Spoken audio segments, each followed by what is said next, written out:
আসসালামু আলাইকুম ওয়া রাহমাতুল্লাহি ওয়া বারাকাতুহু নাহমাদুহু ওয়া নুসাল্লি আলা রাসূলিহিল কারীম আম্মা বা'দ। আজ 26শে মার্চ মহান স্বাধীনতা ও জাতীয় দিবস। প্রিয় দেশবাসী,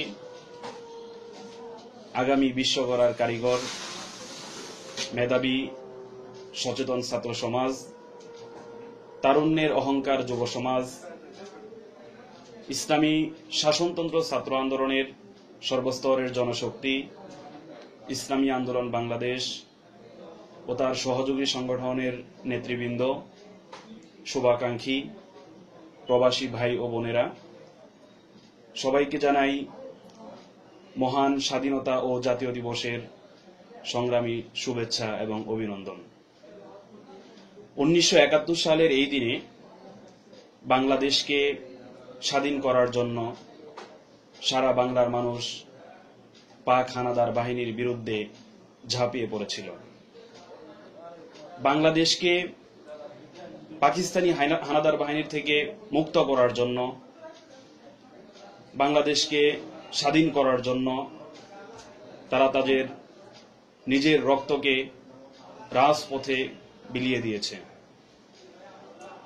যে পাকিস্তানি হানাদার বাহিনী বাংলাদেশের মানুষের প্রত্যেকটি কর্মকাণ্ডে তারা বৈষম্যের তৈরি করেছিল, যারা আমাদেরকে বিভিন্নভাবে নির্যাতন, নিপীড়ন, অন্যায়ভাবে আমাদের উপর বিভিন্ন বিষয় চাপিয়ে দেওয়া সহ নানাভাবে তারা আমাদেরকে অত্যাচার আর নির্যাতন করেছে। তাদের সেই কালো গ্রাস থেকে বাংলার মানুষকে রক্ষা করার জন্য আমার দেশের ভাইয়েরা অস্ত্র ধারণ করেছে। তাদের বিরুদ্ধে 9 মাস যুদ্ধ করে অকাতরে তাদের জীবনকে বিলিয়ে দিয়েছে। সচেতন দেশবাসী, যে লক্ষ্য এবং উদ্দেশ্যকে সামনে রেখে আমাদের সেই ভাইয়েরা বাংলাদেশকে স্বাধীন দেশ হিসেবে প্রতিষ্ঠা করেছে, আজকে আমরা দীর্ঘ প্রায় অর্ধশতক পরে যদি সেই স্বাধীনতাকে যদি আমরা বিশ্লেষণ করি, তাহলে দেখতে পাই পাকিস্তানি হানাদার বাহিনী, পাকিস্তানি শাসক গোষ্ঠী, তারা আমাদেরকে যেভাবে স্বাধীনতার পূর্বে বিভিন্নভাবে অত্যাচার করেছিল, নির্যাতন করেছিল, বাংলাদেশের মধ্যে বা এই পূর্ব বাংলার মধ্যে একটি বৈষম্য তৈরি করেছিল। বাংলাদেশের রাজনৈতিক অবস্থাকে তারা অস্থিতিশীল করেছিল, শিক্ষাঙ্গনের সুষ্ঠু পরিবেশকে তারা বিঘ্নিত করেছিল, রাজনৈতিক দলগুলোকে তারা স্বাধীনভাবে তাদের সেই রাজনীতি করার ক্ষমতাকে তারা খর্ব করেছিল। বাংলাদেশের মানুষের মধ্যে যে ধরনের অধিকার থাকা দরকার, যে ধরনের অধিকার পাওয়ার কথা ছিল, তারা বারবার আমাদের এই পূর্ব বাংলার মানুষকে তারা বঞ্চিত করেছে। তাদের সেই আচরণ যদি আজকে আমরা এই স্বাধীন দেশের শাসক গোষ্ঠীর যদি আচরণকে যদি আমরা বিশ্লেষণ করি, তাহলে অনেক ক্ষেত্রে একই রকমের আচরণ আমরা দেখতে পাই। সুতরাং এই স্বাধীন দেশের যারাই শাসন করেছে, স্বাধীনতার পর থেকে যারাই এ দেশের মধ্যে শাসন পরিচালনা করেছে, তাদের সেই শাসন ব্যবস্থা যদি আমরা বিশ্লেষণ করি, তাহলে দেখতে পাই যে পাকিস্তান আর হলো এই বাংলাদেশ, দুইটির শাসন পরিবর্তন হয়েছে, কিন্তু শাসকদের যে ধরনের চরিত্র থাকা দরকার তাদের মধ্যে সেই ধরনের চরিত্রই আজকে ফুটে উঠেছে। অর্থাৎ বারবার সরকারের পরিবর্তন হয়েছে, শাসক গোষ্ঠীর বারবার পরিবর্তন হয়েছে, কিন্তু যে নীতির পরিবর্তন হওয়ার কথা ছিল, যে শাসন পরিবর্তন হওয়ার কথা ছিল, সেই নীতি আদর্শ, সেই শাসন ব্যবস্থা কিন্তু পরিবর্তন হয়নি। স্বাধীনতার পূর্বে মানুষের মধ্যে অর্থনৈতিক বৈষম্য ছিল, স্বাধীন দেশের মধ্যেও আজকে আমাদের মধ্যে ব্যাপক অর্থনৈতিক বৈষম্য। স্বাধীনতার পূর্বে রাজনৈতিক দলগুলোর রাজনীতি করার অধিকার ছিল না। সেই শাসক গোষ্ঠী রাজনৈতিক দলগুলোকে দমিয়ে রাখার জন্য চেষ্টা করেছে, রাজনৈতিক দলগুলোকে মাঠে ময়দানে আন্দোলন সংগ্রাম থেকে বিরত রাখতে চেষ্টা করেছে। তদ্রূপভাবে এই স্বাধীন দেশের বর্তমান শাসক গোষ্ঠীর দিকে আমরা যদি লক্ষ্য করি তাহলে সে একই চিত্র আমরা দেখতে পাই যে আজকে রাজনৈতিক দলগুলোর এখানে তাদের মত প্রকাশের স্বাধীনতা নেই, তাদের রাজপথে আন্দোলন করার তাদের সুযোগ নেই, তাদের সেই রাজপথের আন্দোলন থেকে তারা বারবার তাদেরকে বাধাগ্রস্ত করছে। স্বাধীনভাবে আমাদের আজকে এখানে মত প্রকাশ করার সুযোগ নেই। সেই পাকিস্তানি শাসক গোষ্ঠী তারা যেমনি ভাবে আমাদের সেই স্বাধীনতাকে খর্ব করেছিল, তারা যেমনি ভাবে আমাদের মুখের টুটি চেপে ধরার জন্য চেষ্টা করেছিল, তারা যেমনি ভাবে রাজনৈতিক দলগুলোর টুটি চেপে ধরার চেষ্টা করেছিল, তদ্রূপ ভাবে এই স্বাধীন দেশের শাসক গোষ্ঠী তারাও আমাদের সেই টুটি চেপে ধরার জন্য চেষ্টা করছে। তারা আজকে আমাদের রাজপথে আন্দোলন থেকে তারা বিরত রাখার জন্য চেষ্টা করছে। আজকে তারা আমাদেরকে স্বাধীন দেশের মধ্যে মত প্রকাশের যে স্বাধীনতা থাকা দরকার তারা সেই স্বাধীনতা বারবার খর্ব করছে। বাংলাদেশের সংবিধানের মধ্যে যে মানুষের মত প্রকাশের স্বাধীনতার কথা বলা হয়েছে, যেখানে রাজনৈতিক দলগুলোর স্বাধীনতার কথা বলা হয়েছে, কিন্তু এই সরকার আমাদেরকে বারবার সেই স্বাধীনতাকে খর্ব করছে। আজকে বাংলাদেশের যদি শিক্ষা ব্যবস্থার দিকে যদি আমরা তাকাই তাহলে দেখতে পাই স্বাধীনতার পূর্বে যেমনি ভাবে প্রত্যেকটা শিক্ষা প্রতিষ্ঠানের শিক্ষার সুষ্ঠু পরিবেশকে তারা বিঘ্নিত করেছিল, শিক্ষার যেখানে সুষ্ঠু পরিবেশ বজায় ছিল না, বিভিন্ন শিক্ষা প্রতিষ্ঠানের মধ্যে বিভিন্ন ধরনের সমস্যা লেগেই ছিল, তদ্রূপ ভাবে এই বর্তমান আমরা যদি আমাদের ক্যাম্পাসগুলোর দিকে তাকাই তাহলে সেই একই চিত্র দেখতে পাই। এখানে আজকে আমাদের ক্যাম্পাসগুলোর মধ্যে শিক্ষার সুষ্ঠু পরিবেশ বারবার বিঘ্নিত হচ্ছে।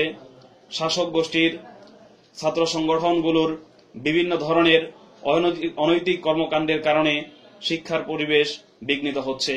আজকে শিক্ষা প্রতিষ্ঠানের হলগুলোর অবস্থা খুবই নাজুক। আজকে এখানে শিক্ষা প্রতিষ্ঠানের আবাসন সংকট খুবই নাজুক। আজকে এখানে ক্যাম্পাসের মধ্যে যে ধরনের পরিবেশ থাকা দরকার সেই ধরনের পরিবেশ আজকে খুবই নাজুক। এখানে সাধারণ ছাত্ররা সবসময় হয়রানির শিকার হচ্ছে। তারা বারবার ক্ষমতাসীন এই সমস্ত রাজনৈতিক দলের ছাত্র সংগঠনগুলোর অপতৎপরতার কারণে সাধারণ ছাত্ররা ভয়ে হিমশিম খাচ্ছে। সুতরাং আমরা তো এরকম একটি রাষ্ট্র দেখতে চাইনি, আমরা তো স্বাধীন দেশকে এরকম একটি চিত্রায়িত করতে চাইনি। আমরা চেয়েছিলাম বাংলাদেশ এমন একটি স্বাধীন রাষ্ট্র হবে, বাংলাদেশ এমন একটি দেশ হিসেবে বিশ্বের বুকে আত্মপ্রকাশ করবে যেখানের মধ্যে মানুষের মধ্যে অর্থনৈতিক ব্যাপক বৈষম্য থাকবে না, যেখানে মানুষের যে ধরনের অধিকার থাকা দরকার তারা সেই ধরনের অধিকার পুরোপুরি ভাবে তারা ভোগ করতে পারবে। আমরা চেয়েছিলাম বাংলাদেশ একটি সুন্দর একটি রাষ্ট্র হবে, বাংলাদেশ হবে বিশ্বের বুকে একটি মডেল রাষ্ট্র, যেখানে মানুষের রাজনৈতিক অধিকার থাকবে, যেখানে শিক্ষার সুষ্ঠু পরিবেশ থাকবে, যেখানে মানুষের অর্থনৈতিক বৈষম্য থাকবে না। কিন্তু আমরা সেই স্বাধীনতার প্রায় অর্ধশতক পরেও প্রত্যেকটা ক্ষেত্রে আমরা বারবার বঞ্চিত হচ্ছি। এই বঞ্চিত হওয়ার মূল কারণ যেটা আমরা বারবার লক্ষ্য করছি যে প্রত্যেকেই যখন ক্ষমতার মধ্যে আসে তখন শুধুমাত্র তাদের আখের গুছানোর জন্যই তারা সদা সর্বদা তৎপর থাকে। দেশের উন্নয়নের জন্য যে কিছু একটা করা দরকার, দেশের স্বার্থের জন্য যে কিছু একটা করা দরকার, দেশকে উন্নত একটি রাষ্ট্র হিসেবে যে গড়ে তোলা দরকার, তারা তাদের সেই আদর্শ থেকে অনেক দূরে থাকে।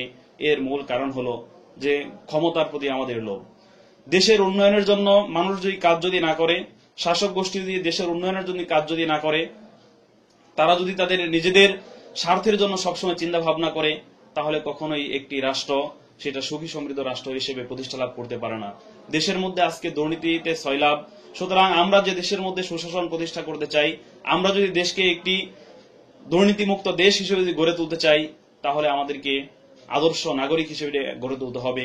যে ছাত্র সমাজ যারা রয়েছে তাদেরকে আদর্শ নাগরিক হিসেবে গড়ে তুলতে হবে, ছাত্র সমাজকে সঠিকভাবে দিক নির্দেশনা দিতে হবে। আজকে ক্ষমতাসীনদের কারণে ছাত্র সমাজ বারবার তাদের সেই লক্ষ্যপানে তারা পৌঁছতে ব্যর্থ হচ্ছে। এর মূল কারণ হলো আজকে ক্ষমতাসীন যারাই ক্ষমতার মধ্যে আরোহণ করছে তারা বারবার ছাত্রদেরকে তাদের ক্ষমতায় যাওয়ার সিঁড়ি হিসেবে ব্যবহার করছে। ছাত্রদের যে সমস্ত দাবি দাবা নিয়ে কথা বলা দরকার, এই সমস্ত ছাত্ররা, এই সমস্ত ছাত্র সংগঠনগুলো তারা তাদের সেই আদর্শ থেকে তারা অনেক বিচ্যুত হয়ে গেছে। সুতরাং আমরা চাই, যদি আমরা বাংলাদেশকে যদি একটি সুন্দর রাষ্ট্র হিসেবে যদি প্রতিষ্ঠা করতে চাই, দেশের মধ্যে যদি সুশাসনকে প্রতিষ্ঠা করতে চাই, দেশকে যদি আমরা দুর্নীতিমুক্ত করতে চাই, দেশের সকল সেক্টরের পরিবেশ যদি আমরা বজায় রাখতে চাই, আজকে বাংলাদেশের মধ্যে লাখো লাখো ছিন্নমূল বসবাস করছে, তারা খোলা আকাশের নিচে বসবাস করছে, তাদের অন্ন, বস্ত্র, বাসস্থান, চিকিৎসা এগুলো থেকে তার বারবার বঞ্চিত হচ্ছে। সুতরাং স্বাধীন একটা দেশের মধ্যে এক শ্রেণী থাকবে 10 তলার উপরে, বা এক শ্রেণী তারা খুব ভালোভাবে জীবনযাপন করবে, আরেক শ্রেণীর মানুষ তারা না খেয়ে মরবে, এটা কখনোই আসলে স্বাধীনতার প্রকৃত অর্থ হতে পারে না। সুতরাং সেই স্বাধীনতাকে যদি আমরা অর্থবহ করতে চাই, স্বাধীনতার প্রকৃত ফল যদি আমরা ভোগ করতে চাই, স্বাধীনতাকে যদি আমরা সঠিকভাবে কাজে লাগাতে চাই, তাহলে আমাদের একটা দেশকে সুন্দর রাষ্ট্র হিসেবে প্রতিষ্ঠা করা সম্ভব। আমরা চাই যে বাংলাদেশ যে লক্ষ্য এবং উদ্দেশ্যকে সামনে রেখে স্বাধীন হয়েছিল, সেই স্বাধীনতার সঠিক তাৎপর্য বহাল রেখে দেশকে বিশ্বের বুকে একটি উন্নত রাষ্ট্র হিসেবে গড়ে তুলতে আমরা লক্ষ্য করছি যে এক শ্রেণীর মানুষ বর্তমানে যারা সুশীল সমাজ হিসেবে নিজেকে রাষ্ট্রের কাছে চিহ্নিত করছে, তারা স্বাধীনতার যে উদ্দেশ্য ছিল সেই স্বাধীনতার উদ্দেশ্যকে তারা ভিন্নভাবে ব্যাখ্যা করছে। স্বাধীনতার উদ্দেশ্যকে তারা বাংলাদেশকে একটি ধর্ম নিরপেক্ষ রাষ্ট্র হিসেবে প্রতিষ্ঠা করার জন্য চেষ্টা করছে। তাদের মূল বক্তব্য হলো যে বাংলাদেশ স্বাধীনতা লাভ করেছিল ধর্ম নিরপেক্ষ একটি রাষ্ট্র হিসেবে প্রতিষ্ঠা করার জন্য। কিন্তু আমরা যদি সেই স্বাধীনতার ইশতেহার যদি আমরা পর্যালোচনা করি, তাহলে দেখতে পাই যে স্বাধীনতার উদ্দেশ্য ছিল মূলত সাম্য, মানবিক মর্যাদা ও ন্যায় বিচার প্রতিষ্ঠা করা। কিন্তু আজকে এই বামরা আমরা তারা একসাথে মিলে আজকে সুশীল সমাজরা তারা এই অধিকারকে, এই ইশতেহারকে তারা অস্বীকার করছে, বরং তারা বারবার ফুটিয়ে তোলার চেষ্টা করছে বাংলাদেশকে একটি ধর্মনিরপেক্ষ রাষ্ট্র হিসেবে প্রতিষ্ঠা করার জন্য। আমরা বলতে চাই যে স্বাধীনতার যে উদ্দেশ্য ছিল সাম্য, মানবিক মর্যাদা ও ন্যায় বিচার প্রতিষ্ঠা, এটা যদি আমরা করতে পারি, আজকে সমাজের মধ্যে যদি আমরা সাম্যকে যদি প্রতিষ্ঠা করতে পারি, আজকে সমাজের মধ্যে যদি আমরা ন্যায় বিচারকে প্রতিষ্ঠা করতে পারি, আজকে সমাজের মধ্যে যদি মানুষের মর্যাদা যদি আমরা প্রতিষ্ঠা করতে পারি, তবেই আমাদের সেই স্বাধীনতার প্রকৃত ফল আমরা ভোগ করতে পারবো। মানুষের মধ্যে যে ধরনের বৈষম্য রয়েছে, এই সমস্ত বৈষম্য দূর করে সমাজের প্রত্যেকটা শ্রেণীর মধ্যে, সমাজের প্রত্যেকটা মানুষের মধ্যে আমাদের সাম্য প্রতিষ্ঠা করার জন্য এগিয়ে আসতে হবে। আজকে মানুষের মর্যাদার দিক থেকে আমাদের চিন্তা ভাবনা করা দরকার যে যাদের যে ধরনের মর্যাদা রয়েছে, যারা যে মর্যাদা পাওয়ার যোগ্য, তাদেরকে সেই যথাযথ মর্যাদা আমাদেরকে দিতে হবে। আজকে মানুষের সেই সম্মানহানি করার জন্য এক শ্রেণী বারবার তারা পায়তারা করছে। সুতরাং এই স্বাধীন দেশের মধ্যে মানুষের যে মর্যাদা রয়েছে, সেই মর্যাদাকে সঠিকভাবে বাস্তবায়ন করতে হবে। আজকে ন্যায় বিচার বলতে বাংলাদেশের মধ্যে অনেকাংশে সেটার কমতি দেখা যাচ্ছে। সুতরাং ন্যায় বিচার প্রতিষ্ঠা করার জন্য আগে যারা নাকি শাসক রয়েছে, যারা নাকি বিচারক রয়েছে, তাদেরকে ন্যায় বিচারের আদর্শে তাদেরকে আদর্শবান হতে হবে। তারা যদি ন্যায় বিচারক যদি না হয়, তাহলে সমাজের মধ্যে কখনো ন্যায়ের শাসন প্রতিষ্ঠা করা সম্ভব নয়। সুতরাং এই ন্যায়ের শাসন প্রতিষ্ঠা করতে হলে স্বাধীনতার প্রকৃত যে উদ্দেশ্য রয়েছে, সেই উদ্দেশ্যকে যদি আমরা বাস্তবায়ন করতে চাই, তবেই বাংলাদেশ বিশ্বের বুকে একটি সুখী সমৃদ্ধ দেশ হিসেবে আত্মপ্রকাশ করতে পারবে। স্বাধীনতার এই প্রায় অর্ধশতক পরে আমরা বলতে চাই, যারা নাকি ক্ষমতাসীন যারা রয়েছে, আপনারা আসুন, স্বাধীনতার যে লক্ষ্য এবং উদ্দেশ্য ছিল সেই উদ্দেশ্যকে বাস্তবায়ন করার জন্য চেষ্টা করুন। যদি এই লক্ষ্য এবং উদ্দেশ্যকে বাস্তবায়ন করার জন্য যদি আপনারা চেষ্টা করেন, তবে বাংলাদেশ একটি সুখী সমৃদ্ধ একটি রাষ্ট্র হিসেবে প্রতিষ্ঠা করতে পারবে।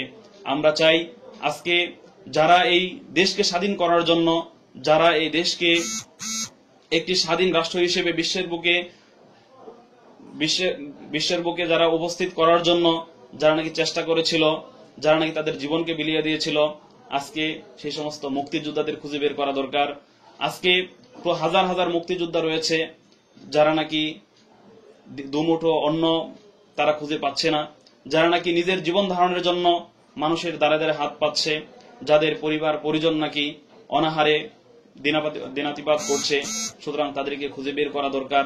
প্রকৃত যারা মুক্তিযোদ্ধা ছিল তাদের সন্তানদেরকে খুঁজে বের করা দরকার, তাদেরকে রাষ্ট্রের পক্ষ থেকে ব্যাপক সহযোগিতা করা দরকার। আজকে মুক্তিযোদ্ধাদের সার্টিফিকেট বিভিন্ন জায়গাতে আজকে বিক্রি হচ্ছে, যারা নাকি স্বাধীনতার জন্য যারা চেষ্টা করেছিল, যারা নাকি দেশকে স্বাধীন করার জন্য যুদ্ধ করেছিল, তারা তো এই ভুয়া মুক্তিযোদ্ধাদের তারা কখনোই দেখতে চায়নি। আজকে সঠিক মুক্তিযোদ্ধারা আড়ালে পড়ে যাচ্ছে, অথচ ভুয়া মুক্তিযোদ্ধা যারা ছিল তারা আজকে সামনে অগ্রসর হচ্ছে। সুতরাং আমরা চাই এই সমস্ত মুক্তিযোদ্ধাদের খোঁজখবর নিতে হবে, তাদেরকে সঠিকভাবে পুনর্বাসন করতে হবে, তারা যেন সুন্দরভাবে যেন তাদের জীবনযাপন করতে পারে সেই ব্যবস্থা গ্রহণ করতে হবে।